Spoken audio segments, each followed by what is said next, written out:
Je croyais qu'on donnerait une offrande d'acclamation beaucoup plus haute. Est-ce qu'on peut acclamer?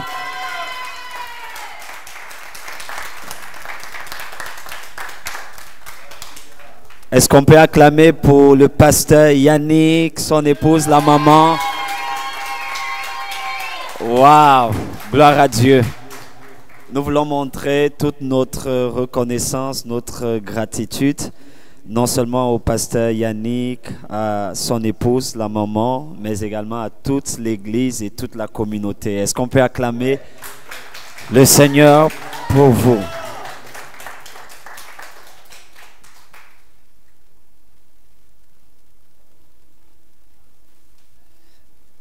Gloire à Jésus-Christ. Est-ce qu'on peut lever simplement nos mains? Levons simplement nos mains vers le Seigneur. Est-ce qu'on peut les balancer simplement?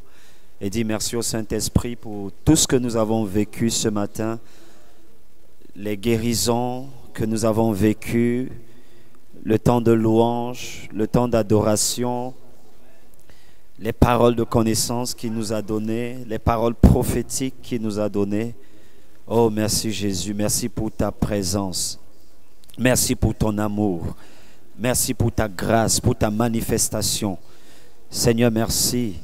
Au nom puissant de Jésus-Christ. Amen. Est-ce que je peux avoir un amen plus fort? Yes. Gloire à Jésus-Christ. L'église de Jésus a deux grandes dimensions. La première dimension de l'église de Jésus, c'est la dimension famille. Et la deuxième dimension de l'église de Jésus, c'est la dimension armée. Et le fondement de la dimension famille de l'église de Jésus, c'est l'amour. Alors que le fondement de la dimension armée de l'église de Jésus, c'est la puissance. Si nous voulons donc être une église qui fait de l'impact, nous ne devons pas avoir l'un sans l'autre. Ça veut dire que nous ne devons pas avoir la puissance sans avoir l'amour. C'est ce que l'apôtre Paul a dit dans le livre de 1 Corinthiens, le chapitre 13. Mais également, nous ne devons pas avoir l'amour sans avoir la puissance. Pourquoi? Parce que la puissance est l'expression de l'amour de Dieu. Et nous avons vu hier, par la grâce de Dieu, que Dieu démontre son amour à travers sa puissance en faisant trois choses principales dans les vies des personnes, des familles, des communautés, des pays et des nations. Et la première des choses que la puissance de Dieu vient faire à travers l'amour, c'est qu'elle transporte la paix. Gloire à Jésus-Christ. Amen, amen, amen. La deuxième des choses qu'elle fait, c'est qu'elle transporte la joie. Gloire à Jésus. Et la troisième des choses qu'elle fait, c'est qu'elle vient rétablir la justice. Et cette église est dans une phase très importante de sa destinée. Gloire à Jésus. C'est la raison pour laquelle nous n'allons pas parler de ce que vous avez déjà. Gloire à Jésus. Lorsqu'on arrive dans votre communauté, la première des choses qu'on ressent en entrant même, c'est que les gens s'aiment. Il y a donc un fort enracinement ou une forte fondation dans l'amour. Gloire à Jésus-Christ. Et lorsque la fondation a été placée dans l'amour, ça signifie que l'église a le potentiel d'exceller et de faire des choses extraordinaires. Parce que Dieu est amour. L'amour, c'est sa nature. L'amour, c'est son caractère. L'amour, c'est son identité. Maintenant, comment est-ce que nous allons exprimer cet amour de Dieu aux personnes qui sont dans le monde? Nous n'allons pas leur dire uniquement que Dieu est amour et que Dieu vous aime. Parce que nous sommes dans une génération où les gens ont besoin de preuves. Quelqu'un dit avec moi les preuves. Encore plus fort, les preuves. Le christianisme n'est donc pas une récitation, mais le christianisme est une démonstration. Refusez-vous de vivre une vie chrétienne insipide, une vie chrétienne à l'intérieur de laquelle on ne retrouve pas des preuves tangibles et palpables de la démonstration de la puissance de Dieu à travers son amour. Est-ce que je peux avoir un amen? Donc nous sommes dans une saison où le Seigneur a envie de pousser l'église hors de sa zone de confort. Et pousser l'église hors de sa zone de confort, ce n'est pas pousser le pasteur uniquement. Gloire à Jésus-Christ. Parce que souvent dans nos communautés, certaines personnes ont eu l'habitude et l'accoutumance de faire reposer toute l'œuvre de Dieu sur le pasteur. Mais non, en réalité, le déploiement, l'expansion du royaume de Dieu, de l'œuvre de Dieu, repose sur toute la communauté. Est-ce que quelqu'un peut dire avec moi toute la communauté? Y compris moi-même. Gloire à Jésus-Christ. C'est la raison pour laquelle l'Église est dans Rencontre et Espérance est dans une saison où elle devrait mettre une emphase particulière sur la puissance. Parce que, les problèmes que les gens ont,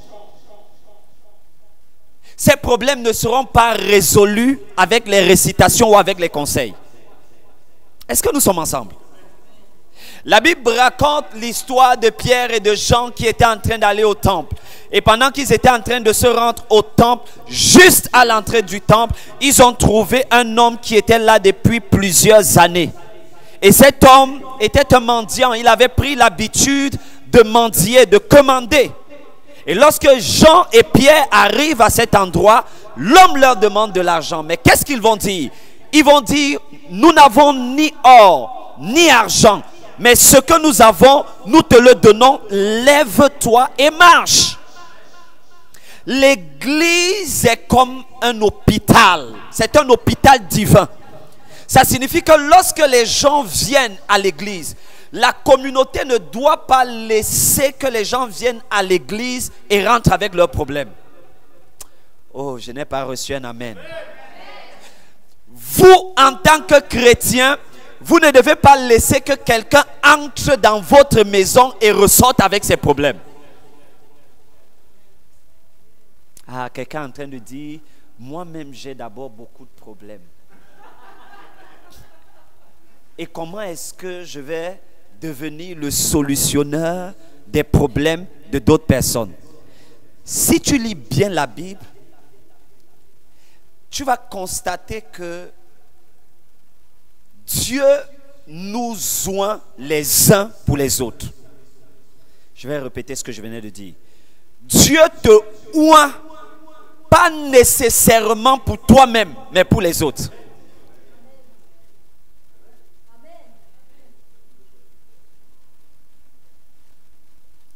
C'est l'une des raisons pour lesquelles tu ne dois pas laisser l'ennemi à travers un mensonge te disqualifier d'être utilisé par Dieu.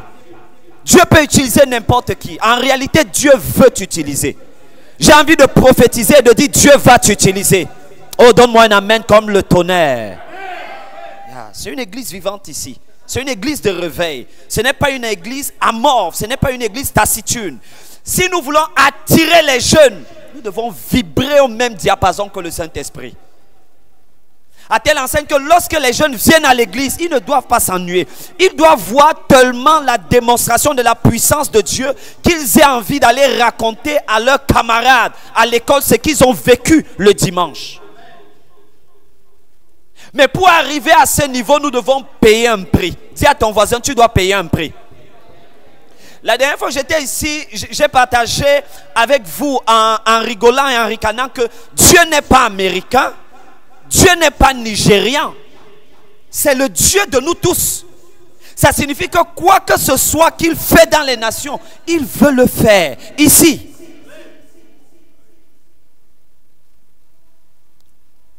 Le miracle, le miraculeux, le surnaturel, la puissance de Dieu n'est donc pas l'apanage, n'est pas réservé à une certaine catégorie de personnes. Toute personne qui est née de nouveau est qualifiée pour la puissance de Dieu. Toute personne qui est née de nouveau est qualifiée pour l'onction de Dieu. Toute personne qui est née de nouveau est qualifiée pour le miraculeux. On ne peut pas dissocier, séparer le miraculeux du christianisme. L'apôtre Paul a dit dans Romains 1 verset 16, je n'ai pas honte de l'évangile. Pourquoi? Parce que c'est la puissance de Dieu pour le salut de quiconque croit. Quelle est la raison pour laquelle les gens ont peur ou ont honte d'aller évangéliser? Parce qu'ils n'ont jamais vu une démonstration palpable et tangible de la puissance de Dieu à travers eux-mêmes. Mes frères et mes sœurs, le jour où vous constatez que Dieu commence à guérir les malades à travers vous, le jour où vous constatez que Dieu commence à donner des paroles de connaissance qui sont exactes, précises à travers vous, votre façon d'évangéliser change totalement. Parce que vous devenez conscient que vous portez une solution. Et cette solution, c'est Jésus-Christ. Mais maintenant, les païens n'ont jamais vu Jésus. Mais les païens peuvent témoigner de la puissance de Jésus. À travers une guérison, à travers une délivrance, à travers une parole de connaissance. Je veux toucher 2 points ce matin. Le premier grand point, c'est pourquoi est-ce que nous avons besoin de parler du miraculeux, de parler de la puissance de Dieu, de parler du surnaturel. Nous nous retrouvons aujourd'hui dans une société où des fois, on a des chrétiens qui peuvent dire « Oh, vraiment, Dieu est amour ». Mais lorsqu'il s'agit de parler de la dimension miraculeuse de Dieu, plusieurs personnes ont peur. Parce que les gens commencent à se poser des questions. Pourquoi est-ce qu'on doit parler du miraculeux? Qui es-tu pour parler du miraculeux? Est-ce qu'il n'est pas prétentieux lorsqu'il parle d'atmosphère de miracle? Est-ce qu'il ne se prend pas la tête?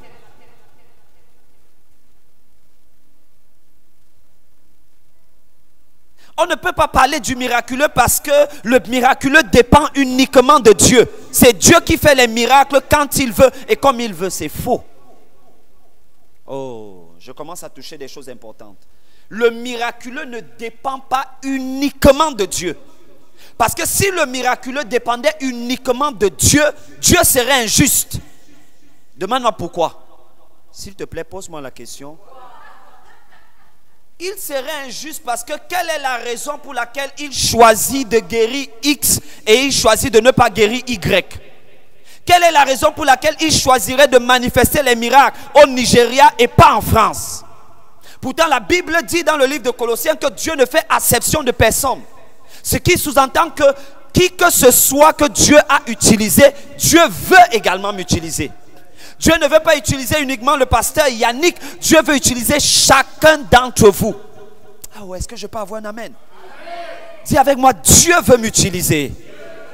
Plus fort, Dieu veut m'utiliser. Gloire à Jésus-Christ. Est-ce qu'à tout hasard, vous vous êtes posé la question de savoir quelle est la preuve que Jésus est vivant? Tu rencontres un païen, tu rencontres quelqu'un qui n'a jamais entendu parler de Jésus.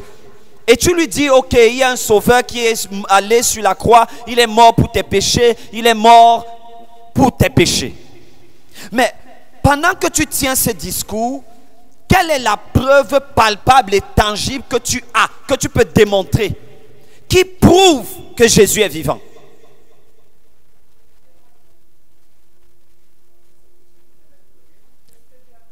Le témoignage de ce que Dieu a fait. Or, le témoignage de ce que Dieu a fait dans votre vie, c'est une démonstration de sa puissance.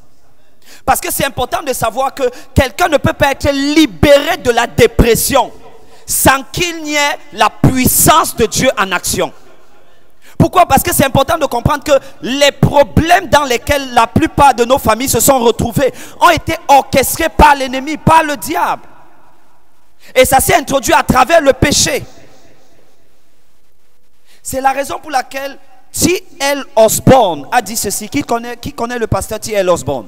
Le pasteur T.L. Osborne a dit: enlevez le miraculeux au christianisme et il devient une philosophie.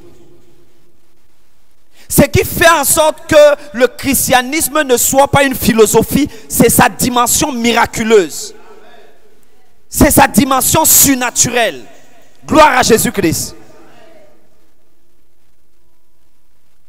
Quelles sont les raisons pour lesquelles il est très important de parler du miraculeux? Avant cela, je vais nous amener dans une portion des Saintes Écritures, Matthieu chapitre 17.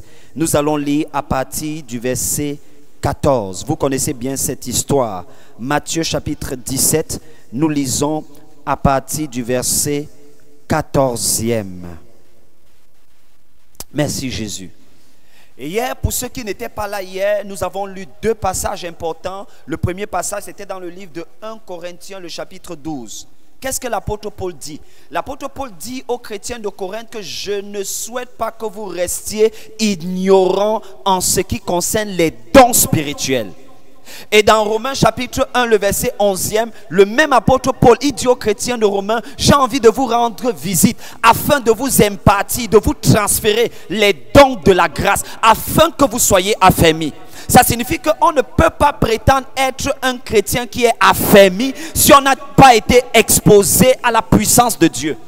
Si on n'a pas été exposé aux dons de Dieu, aux dons du Saint-Esprit. Parce que c'est important et nous l'avons dit hier. On ne peut pas dissocier le mot don du mot grâce. En grec, c'est la même racine. Le mot grâce, c'est le mot charis. Le mot don, c'est le mot charisma. Donc, il y a un lien entre les dons spirituels et la manifestation de la grâce de Dieu. En fait, les dons spirituels sont les instruments à travers lesquels la grâce de Dieu se déploie. Est-ce que je peux avoir un amen? Quelqu'un dit, Saint-Esprit, j'ai besoin de ta grâce. Oh, je ne t'ai pas entendu. Dis le plus fort. Est-ce qu'il est possible d'avoir Matthieu chapitre 17? Je ne sais pas sur l'écran si c'est possible. Matthieu chapitre 17 à partir du verset 14e. Ok, d'accord, c'est parfait. Nous allons le lire. Je vais ouvrir directement ma Bible ici. Je souhaiterais que quelqu'un lise pour nous, pour toute l'assemblée. Matthieu chapitre 17 à partir du verset 14e. Oui.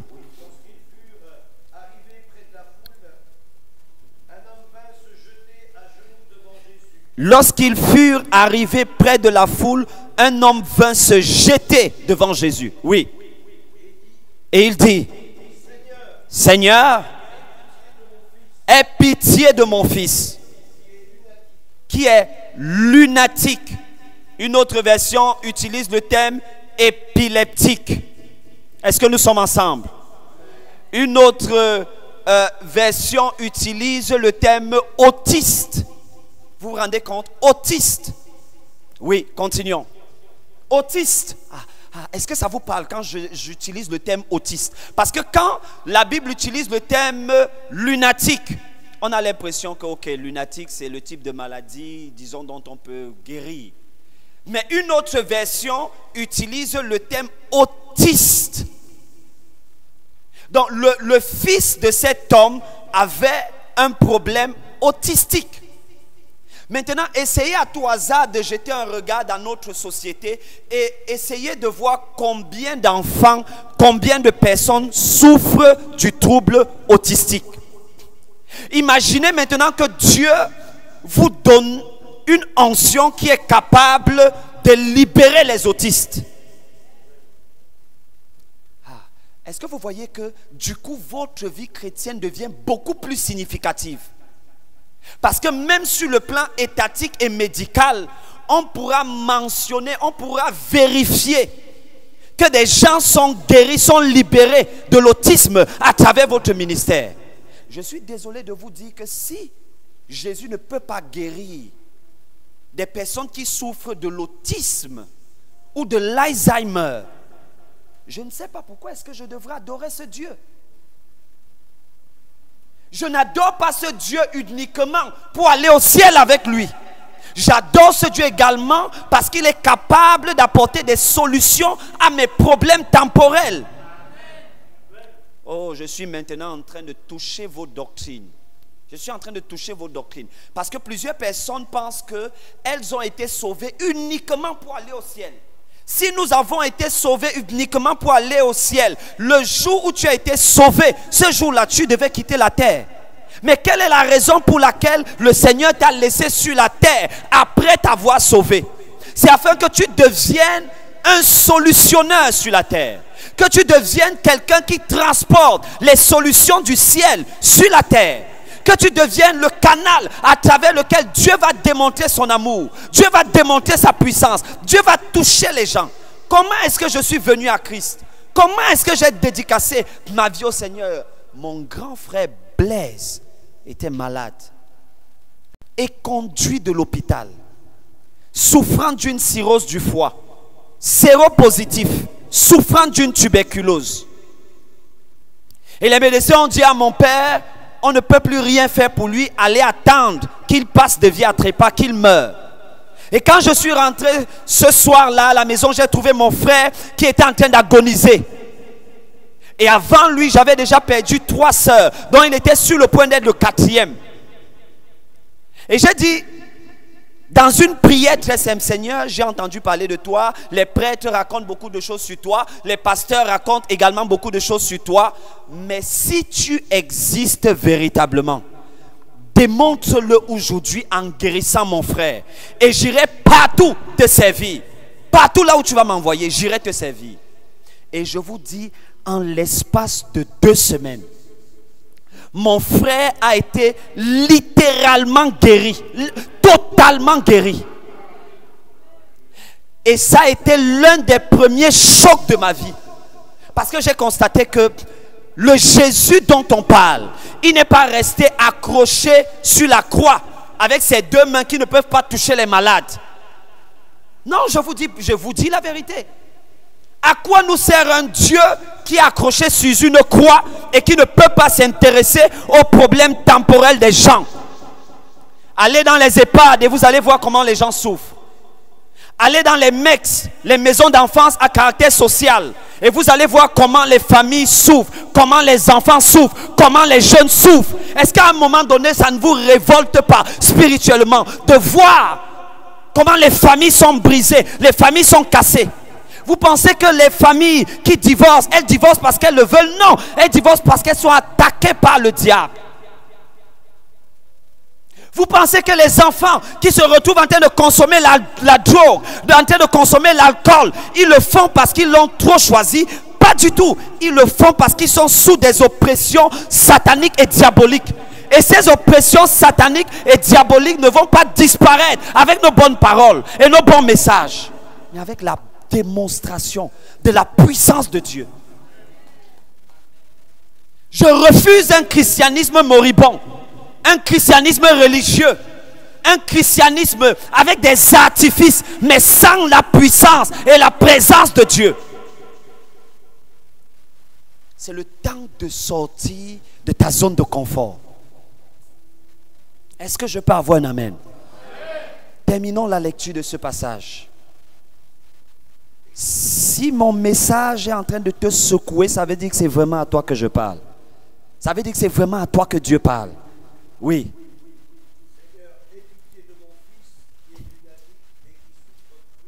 Il dit, Seigneur, aie pitié de mon fils qui est autiste et qui souffre cruellement. Imaginez-vous, cet enfant était autiste. Et on l'a amené vers Jésus parce qu'il savait que le ministère de Jésus avait pour fonction de résoudre ce type de problème. En tant que chrétien, en tant que disciple de Christ, vous devez être un solutionneur de problèmes.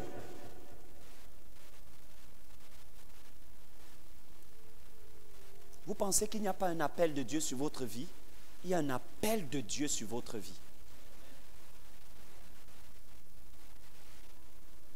Et Dieu n'a pas appelé certaines personnes à manifester la puissance et d'autres personnes à rester juste en train d'acclamer. Non! Nous tous, nous sommes des enfants de Dieu. Donc ce qui est en notre Père est en nous. La Bible dit que tel il est, tel nous sommes dans ce monde. Quelle est la raison pour laquelle Jésus, durant sa vie sur la terre, il manifestait la puissance de Dieu? La Bible dit partout là où il arrivait et il trouvait des gens qui souffraient des oppressions, il les libérait. Donc si Jésus est notre modèle, nous devons continuer de faire l'œuvre qu'il a commencé à faire.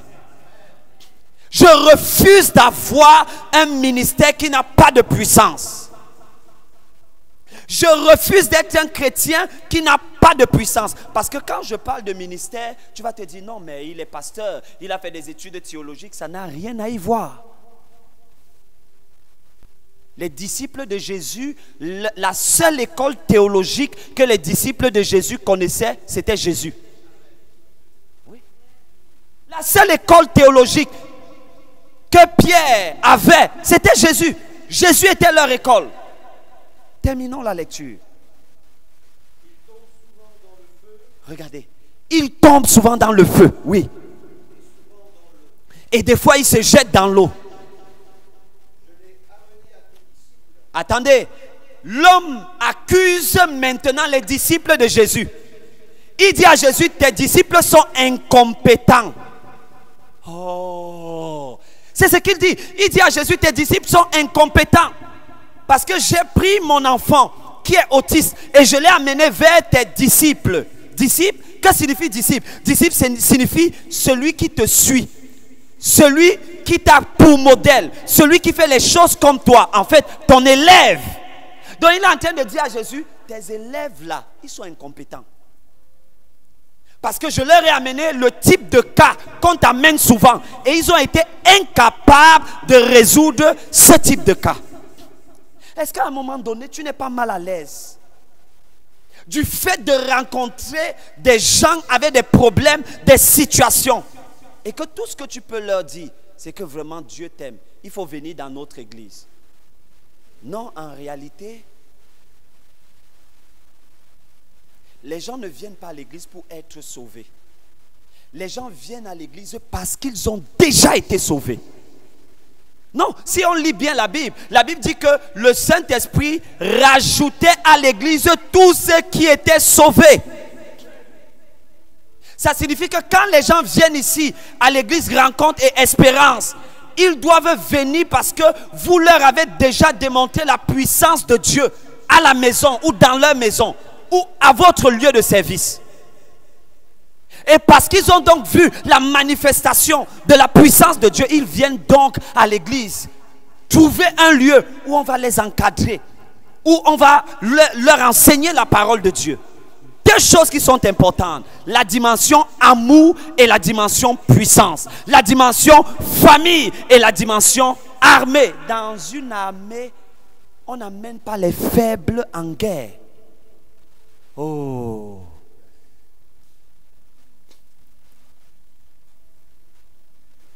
Quand un général veut constituer son équipe, son bataillon ou ses bataillons pour les amener en guerre, il choisit les soldats les plus forts, les plus robustes, les plus exercés. Et la question que le Saint-Esprit te pose maintenant: es-tu un bon soldat? Oui, tu es un bon membre de la famille. Mais à côté de cela, est-ce que tu es un bon soldat? Est-ce que tu es un bon général? Dans l'armée de Dieu, quel est ton galon? C'est une insulte à ta nouvelle naissance que lorsque tu rencontres, par exemple, à tout hasard, quelqu'un qui est possédé, que tu dois appeler le pasteur Yannick pour lui dire: pasteur, on a un cas de possession, il faut venir chasser le démon. Ben non.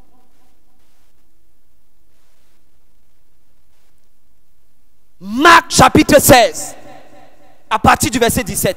Voici les signes qui accompagneront ceux qui auront cru. Pas les pasteurs, pas les apôtres, pas les prophètes internationaux. Ceux qui auront cru. Est-ce que tu as cru? Si tu as cru, il y a des signes qui doivent t'accompagner. Il y a des signes qui doivent accompagner ta vie chrétienne. Il y a des fruits que Dieu attend de toi. Parce que Jésus a dit dans Jean chapitre 15 au verset 16, il a dit: ce n'est pas vous qui m'avez choisi, mais c'est moi qui vous ai choisi. Et je ne vous ai pas choisi pour que vous restiez assis et assises à l'église. C'est une belle chose. Mais il a dit: je vous ai choisi afin que vous portiez du fruit.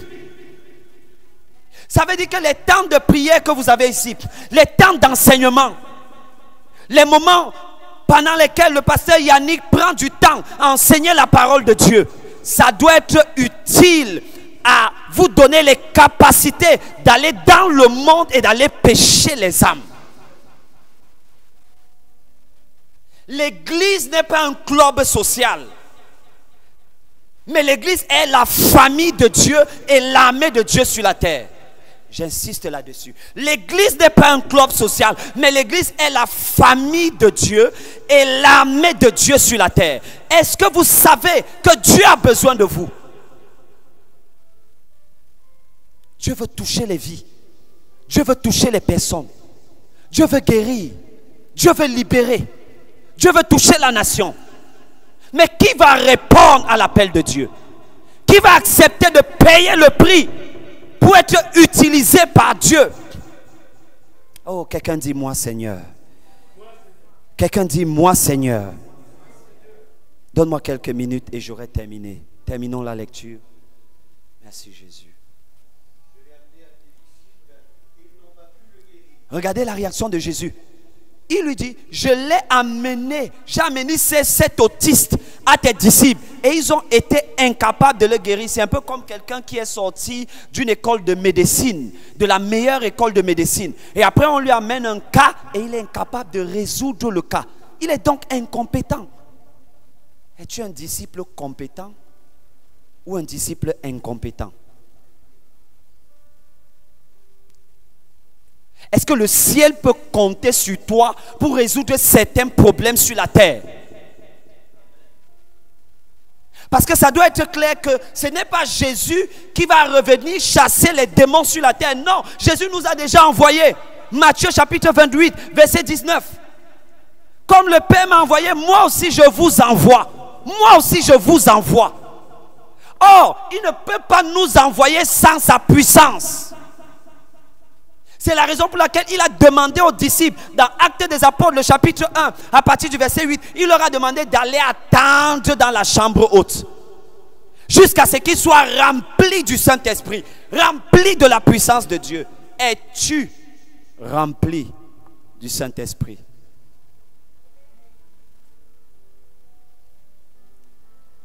Être rempli du Saint-Esprit, ce n'est pas parler en langue.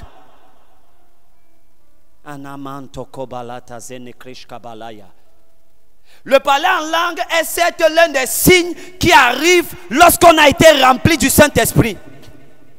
Mais il est possible de continuer de parler en langue sans être continuellement rempli du Saint-Esprit.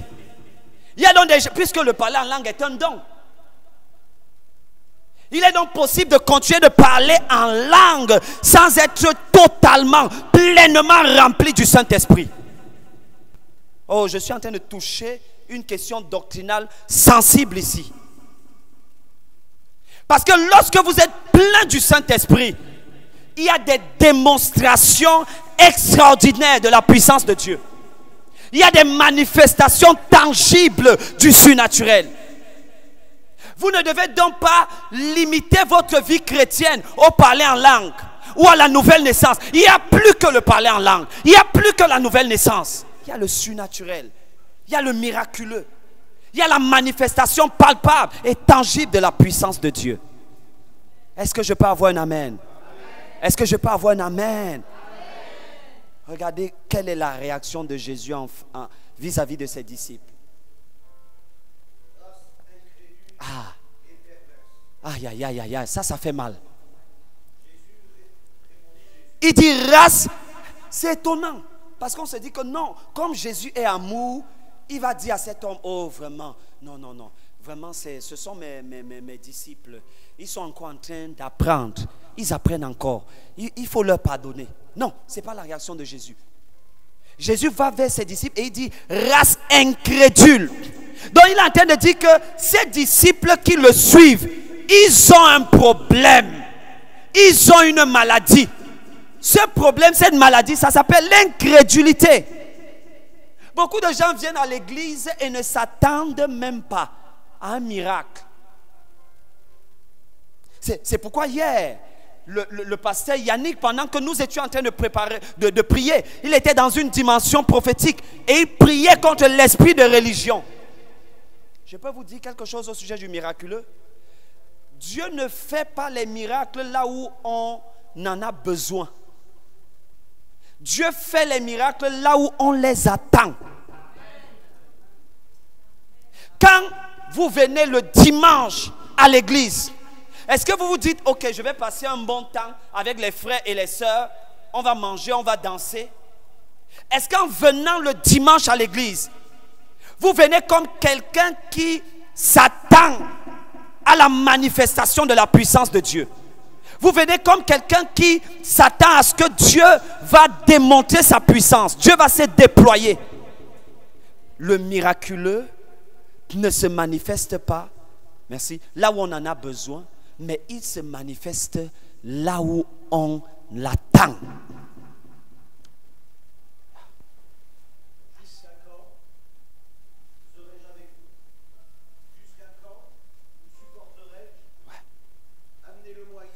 Est-ce que vous voyez la réaction de Jésus? Donc, lorsqu'il n'y a pas les miracles à l'église, Jésus n'est pas content. Lorsqu'il n'y a pas les miracles dans la vie d'un chrétien, non, Jésus n'est pas content.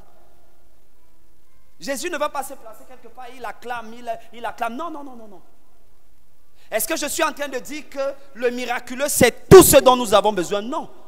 J'ai commencé par dire que voici la fondation. L'amour de Dieu.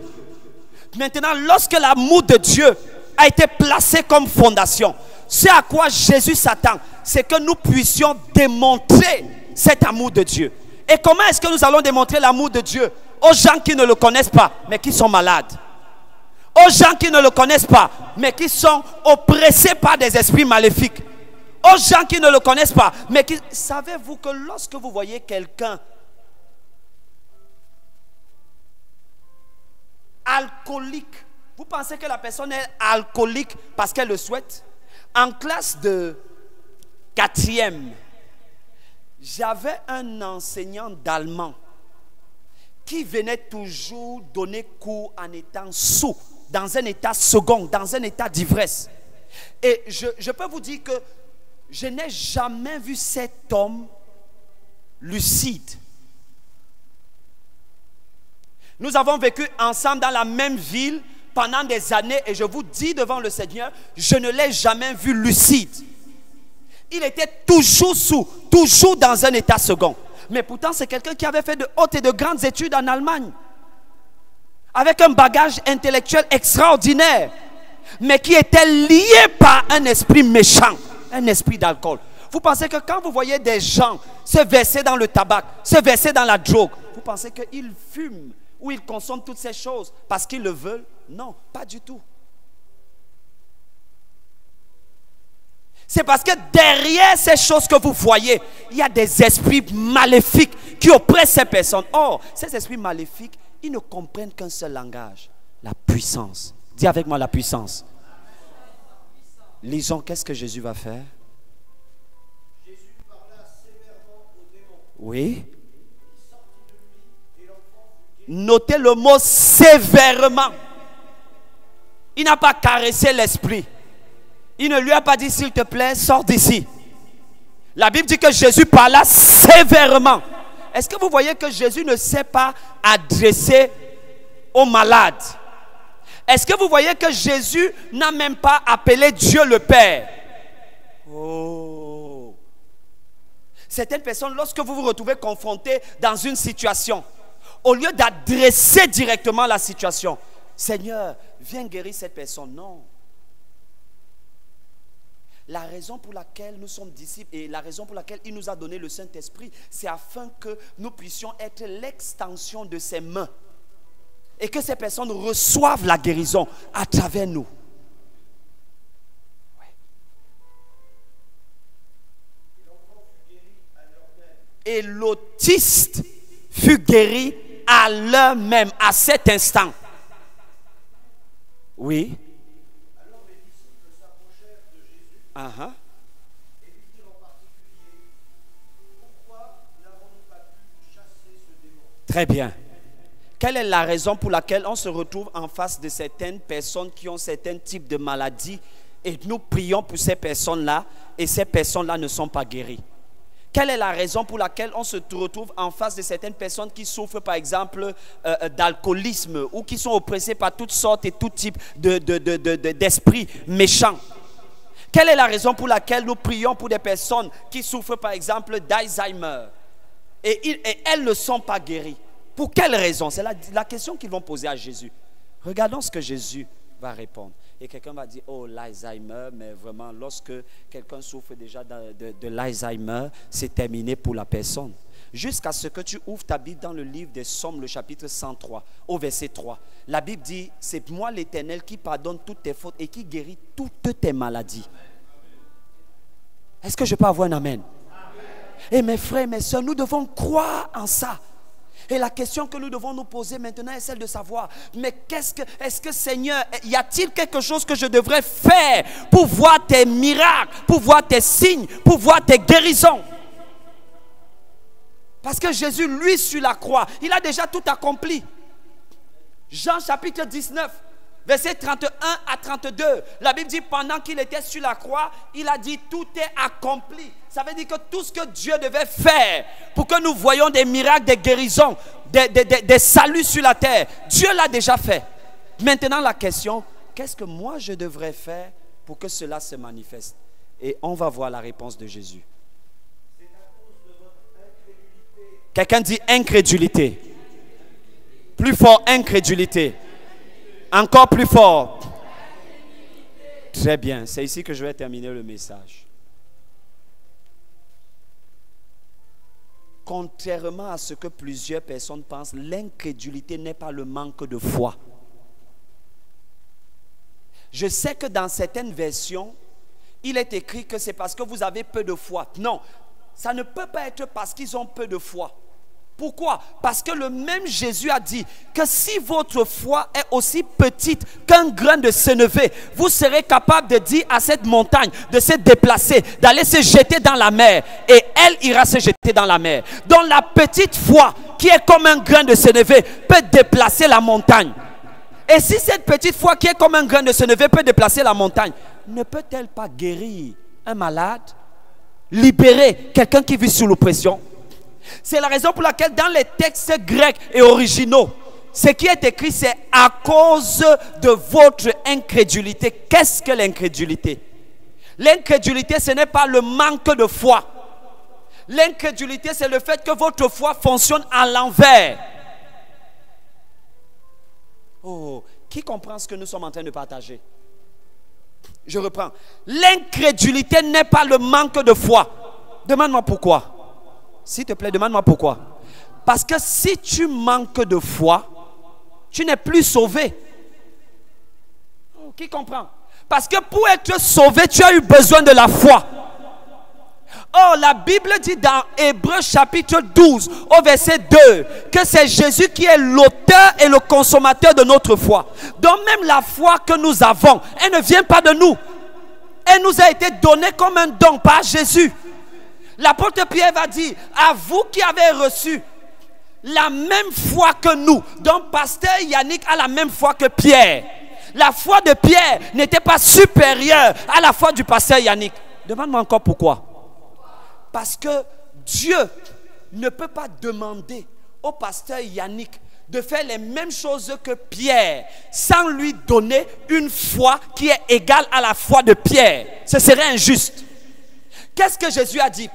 Jésus a dit que ceux qui croiront en moi, ils feront des choses comme moi et même des choses plus grandes que moi. Question, comment tu me demandes de faire des choses comme toi et des choses plus grandes que toi, mais tu me donnes une foi qui est inférieure à la foi que tu avais?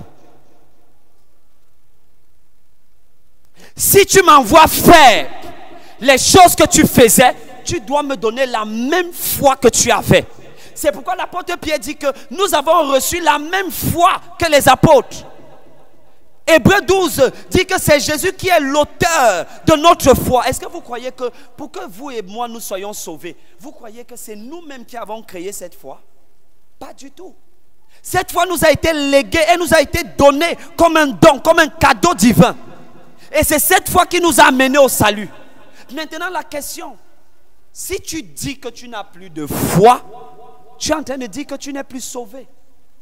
Mais si tu as conscience que tu es toujours sauvé, ça signifie que ta foi est restée intacte, en qualité et en quantité.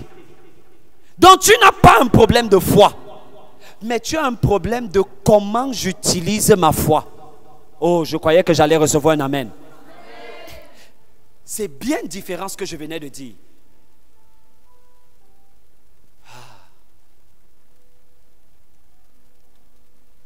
voyez la concession dans laquelle nous nous trouvons? Est-ce qu'à cet endroit-ci, au milieu de cette salle, est-ce que vous voyez de l'eau? Est-ce que vous voyez de l'eau au milieu de cette salle? D'accord. Est-ce que c'est parce que vous ne voyez pas de l'eau au milieu de la salle qu'on peut dire qu'il n'y a pas d'eau dans cet espace? Est-ce qu'on peut le dire? Pas du tout.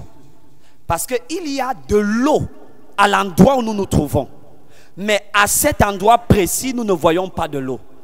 Donc, quelle est notre responsabilité? Si nous voulons voir l'eau à cet endroit précis, nous devons mettre donc des canaux. Nous devons mettre un système en place qui fera en sorte que l'eau qui se trouve dans un tuyau quelque part soit reliée à un autre tuyau qui va faire venir apparaître l'eau à cet endroit. C'est la même chose en ce qui concerne la foi. Donc, lorsque vous êtes né de nouveau, vous avez reçu un dépôt de la foi de Dieu. Maintenant, la question c'est, comment est-ce que j'utilise cette foi pour produire la guérison? Comment est-ce que j'utilise cette foi pour produire la délivrance? Comment est-ce que j'utilise cette foi pour produire des percées financières? Comment j'utilise cette foi pour produire, pour commander la paix dans ma famille et dans ma maison? Et Jésus a donné le secret.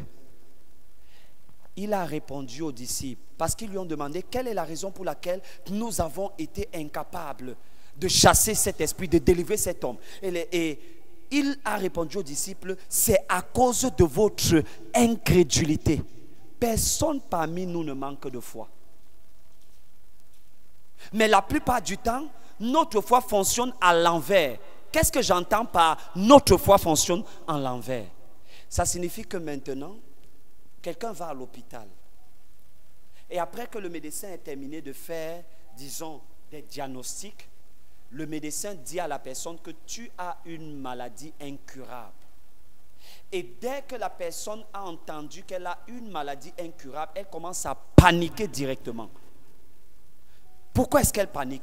À cause du diagnostic et de la parole du médecin. Or, dans la Bible de cette personne, il y a écrit dans le Psaume 103, le verset 3, que c'est Dieu qui pardonne toutes tes fautes et qui guérit toutes tes maladies. Donc la personne se retrouve entre deux paroles. La parole de Dieu qui dit je guéris toutes les maladies et la parole du médecin qui dit tu souffres d'une maladie incurable, par conséquent tu vas mourir. Et Dieu nous a créés avec le libre arbitre, la capacité de choisir ce en quoi nous croyons et ce en quoi nous ne croyons pas. L'incrédulité est dans le fait que cette personne connaît ce que la parole de Dieu dit, mais va choisir de croire en ce que le médecin a dit. Qui comprend ce que c'est que l'incrédulité? L'incrédulité, ce n'est pas l'absence de la foi, c'est le fait que notre foi a été mélangée au doute. Or, dans le livre de Jacques, qu'est-ce que l'apôtre Jacques va dire? L'apôtre Jacques va dire que si toute personne qui se retrouve en train de prier en doutant, qu'elle ne croit pas qu'elle pourrait recevoir un exaucement de Dieu. Le doute est ce qui vient empêcher le déploiement et la manifestation de la foi. C'est ça qui est appelé l'incrédulité. Comment je fais donc pour me débarrasser de l'incrédulité? Je vais donner 4 clés. Qu'est-ce que je fais pour me débarrasser de l'incrédulité? Savez-vous que à chaque fois que vous avez réussi à libérer votre foi, vous avez été exaucé? Je ne dis pas certaines fois, je dis chaque fois que vous avez réussi à libérer votre foi sans la manifestation de l'incrédulité, il y a eu exaucement. Certaines personnes pensent que Dieu choisit des fois de faire des miracles et des fois il choisit de ne pas les faire. Non, ce n'est pas vrai. Les miracles arrivent lorsque nous avons réussi à libérer notre foi. Ça signifie que si tu arrives à libérer ta foi 10 fois, tu auras 10 miracles. Oh, je croyais que j'allais recevoir un amen. On a déjà faim?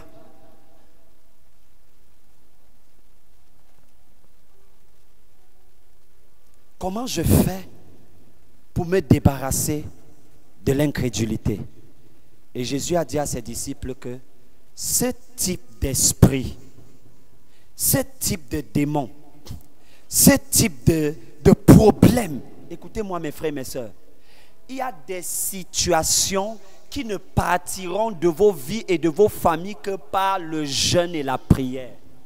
Que personne ne vienne vous dire que non, il y aurait une formule ou que Dieu aime certains prophètes, c'est pourquoi il les utilise particulièrement. Non, Dieu nous aime tous au même niveau, en quantité et en qualité. Donc quoi que ce soit que Dieu veut faire avec le pasteur Yannick, Dieu veut le faire avec chacun de nous. Est-ce que je peux avoir un amen qui est conséquent? Gloire à Jésus. Première chose qui te permet de te débarrasser de l'incrédulité, la méditation de la parole. Quelqu'un dit avec moi la méditation de la parole. Et quand je parle de la méditation de la parole, je ne suis pas en train de parler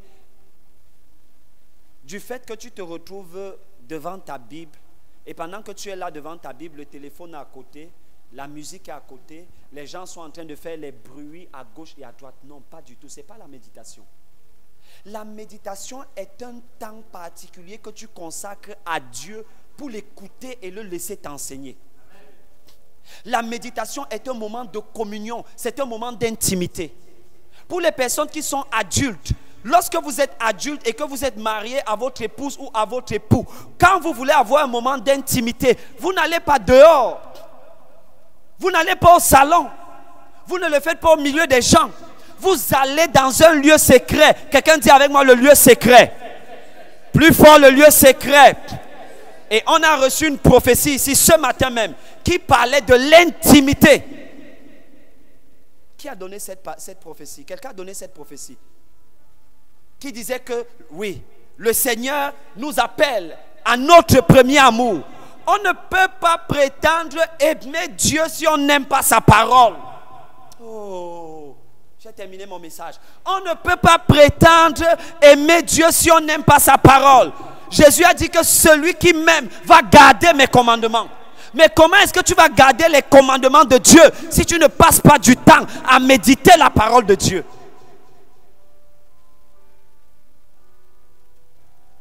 Des fois, vous allez voir les gens danser, sauter à l'église, c'est bien et c'est beau. Mais dès que tu appuies seulement un peu comme ça, tu vois qu'il n'y a même pas une once de parole de Dieu en lui. La personne n'est pas enracinée dans la parole. Oh, tu ne peux pas prétendre aimer Dieu sans connaître sa parole. Les personnes qui sont mariées savent que ce soit l'homme ou la femme, quand une femme parle à son mari, des fois elle reconnaît, elle identifie que celui-ci l'aime parce qu'elle voit qu'il a la capacité de l'écouter. Vice versa, quand un homme parle à son épouse, il reconnaît que celle-ci l'aime parce qu'il voit qu'elle écoute ce qu'il dit. Donc, je ne peux pas prétendre aimer Dieu, mais être loin de sa parole. Même si je viens à l'église, même si je saute, même si je danse, même si je me trémousse. Mais si je reste loin de la parole de Dieu, je suis en fait loin de son amour. Josué chapitre 1, verset 8. Ça, c'est l'un des versets les plus importants de la Bible. La Bible dit que ce livre de la loi ne s'éloigne jamais de ta bouche. Médite-le jour et nuit, pour agir fidèlement selon ce qui est écrit. Car c'est alors que tu auras du succès dans tes entreprises. C'est alors que tu réussiras. Donc la réussite de chaque chrétien, la réussite de chaque disciple, la réussite de chaque ministère, la réussite de chaque église est attachée à la méditation de la parole de Dieu.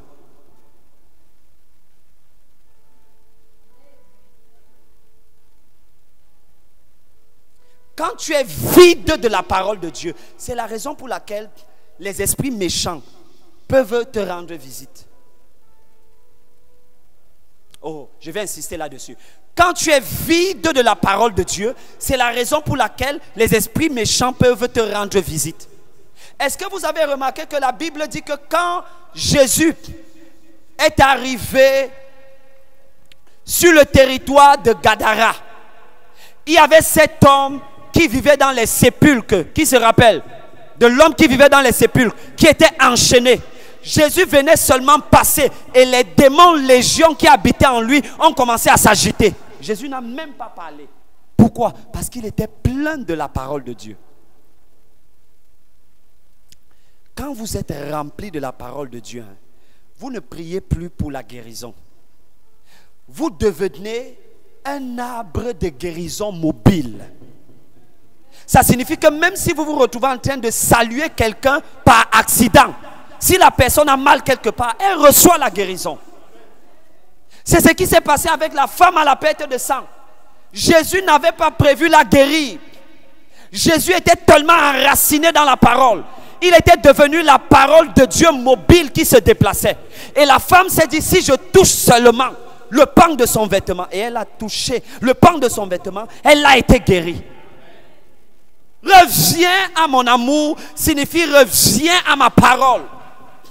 Aujourd'hui, dès qu'on veut commencer à parler, j'ai vu lorsqu'on a publié le flyers en ce qui concerne ce programme Atmosphère de miracle, j'ai vu quelqu'un qui est venu commenter en bas en disant que mais pourquoi est-ce que vous parlez? Les miracles dépendent uniquement de Dieu et Dieu fait les miracles lorsqu'il veut. C'est faux. C'est parce que cette personne ne lit pas sa Bible. Matthieu chapitre 10. Qu'est-ce que Jésus a dit? Allez, guérissez les malades, ressuscitez les morts. Il dit allez. Il dit guérissez. Ça veut dire qu'il dit que c'est toi. Guérissez. Pourquoi ne pas comprendre que... Et Jésus le dit. Jésus dit, le Père et moi nous sommes un. Et tel je suis, tel vous êtes dans ce monde. Vous êtes. Ça signifie que lorsque je viens par exemple pour prêcher, apporter la parole de Dieu, communier avec mes frères de l'église Rencontre et Espérance, je suis conscient que je ne me déplace pas seul. Je viens avec Jésus-Christ. Parce que lui et moi nous sommes un. Est-ce que je peux avoir un amen? Enracine-toi dans la parole. Reprends la Bible. Dévore les Saintes Écritures. Quand on a fini de prêcher le message, le pasteur Yannick a fini de prêcher le message, il ne dit pas ok, on a fini d'écouter le message. En semaine, va sur l'application YouTube de l'église, réécoute le message. Est-ce que vous savez que quand je prêche moi-même un message, souvent je l'écoute au moins 3-4 fois derrière. Un, pour me rassurer que je n'ai pas dit des choses qui sont inconformes à la parole. Deux, pour moi-même réécouter ce que le Seigneur était en train de dire à travers moi. Et bénir mon âme. Quelqu'un dit la parole. La première clé, la parole. La deuxième clé, le jeûne et la prière. Je vais associer les deux. Le jeûne et la prière. Et hier, nous l'avons dit, le jeûne ne fait pas du bien à Dieu. Le jeûne te fait du bien à toi-même. Lorsque Jésus leur parle de l'incrédulité, Jésus leur donne donc la solution pour sortir de l'incrédulité. Il leur dit, jeûnez et priez. Qu'est-ce qu'ils sont allés faire dans le livre des Actes des Apôtres, dans la chambre haute? Ils ont pris un temps de jeûne et de prière. Et le Seigneur m'a envoyé dire à l'église Rencontre et Espérance qu'il y a une grande vague. S'il te plaît, lève tes mains. Lève tes mains, s'il te plaît. Qu'il y a une grande vague de la manifestation du Saint-Esprit qui arrive sur votre église et dans toute votre ville. Et que la saison qui arrive, c'est une saison dans laquelle vous devez aller dans votre chambre haute. Ça veut dire que c'est une saison que vous devez prendre pour jeûner et prier, parce qu'on n'attend pas la vague de la gloire de Dieu. On n'attend pas cela juste en continuant de vivre comme on vivait. On l'attend sur l'autel du jeûne et de la prière. Donc s'il y a quelque chose que le Seigneur ait dit pendant ces 2 jours que nous avons passés ensemble, c'est que premièrement, le christianisme n'est pas une récitation, mais c'est une démonstration. La deuxième chose que le Seigneur a dite, c'est qu'il y a une vague de la gloire de Dieu qui arrive sur votre église, votre communauté. Et l'instruction qui suit ce que Dieu a dit, allez prier, allez jeûner en rentrant à votre premier amour, c'est-à-dire la parole de Dieu. Est-ce qu'on peut se tenir sur nos deux pieds? Est-ce qu'on peut acclamer le Seigneur?